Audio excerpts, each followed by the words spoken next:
My name is Mr. Lumpkin, like a pumpkin but with an L. And I'm here to tell you it's about to be a little drama up in here. Some of you gonna be mad. A few feelings might be hurt. But when it's all said and done, you gonna get this work. Because I'm not here because your principal and I are friends.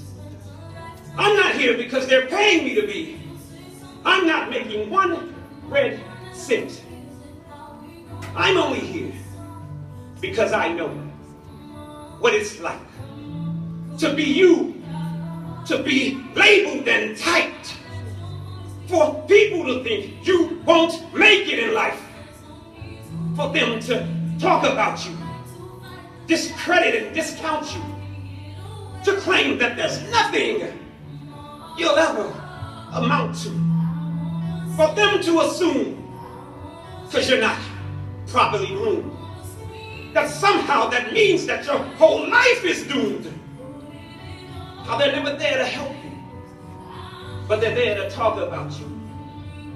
How they smile in your face, turn around and badmouth you.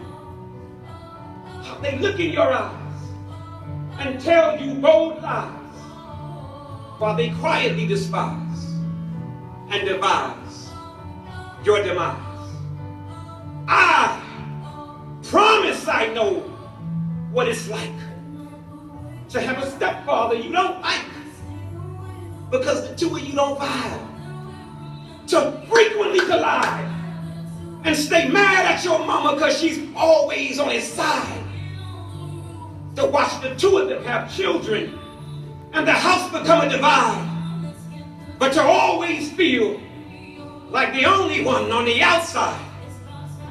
I've been faded, inebriated, arrested and incarcerated, suicidal, stripped of titles. I've had my privacy invaded. I've been punched in the gut. I've been down on my luck. I've been kicked while I was down, while so-called friends just stood and watched. I'm not feeding you some philosophy that I Googled from Socrates.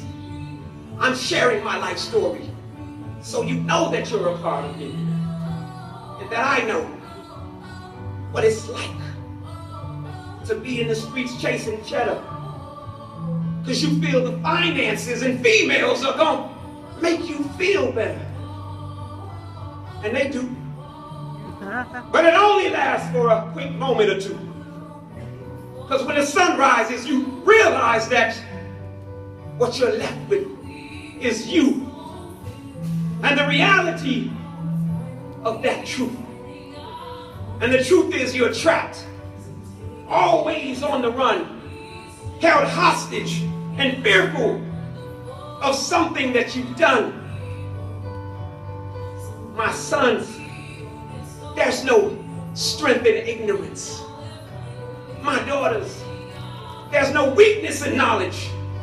You can be smart and be hard, be powerful and polished. Because if one day you don't, you'll come to regret it. You'll find yourself with more tattoos and shoes than you have high school credits. And it's upsetting because I know there's a pipeline designed for kids in your situation. It goes from elementary to middle school to high school to incarceration. And if you're banking on overpopulation, you're sadly mistaken, because regardless of the class size, there's always seats vacant. And the pipeline I'm talking about, it's not in Alaska, but it is a natural disaster, because we're wasting black gold all over the asphalt. And it's petty. It's pathetic. It's sinful and synthetic. That's why, Miss Hope, we need to open doors for more programs such as yours to help our nation reduce its blatant dependency on oil, to help our nation reduce its blatant dependency on boys. One promise at a time. But when you create promise programs like this, and you give them the names like promise, you have to know that that word is synonymous with the word honest. What you're telling them is that we got you, and that we'll never let you hang. So if you work with children in this community, I want you to do me one favor if you can. I want you to raise your hand and repeat after me. We love you. We got you. And we'll never let you hang. We're here for you. We promise. And we put that on everything.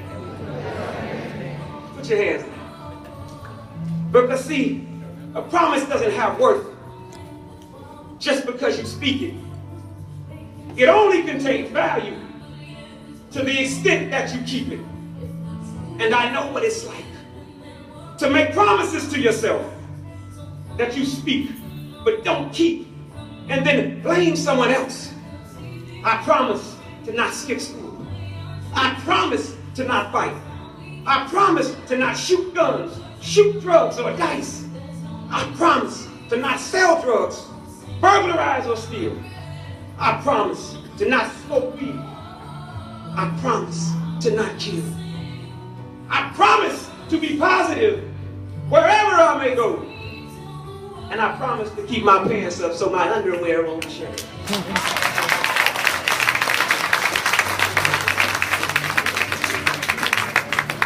But seriously though, there's a promising tomorrow, boys and girls, that's full of hope.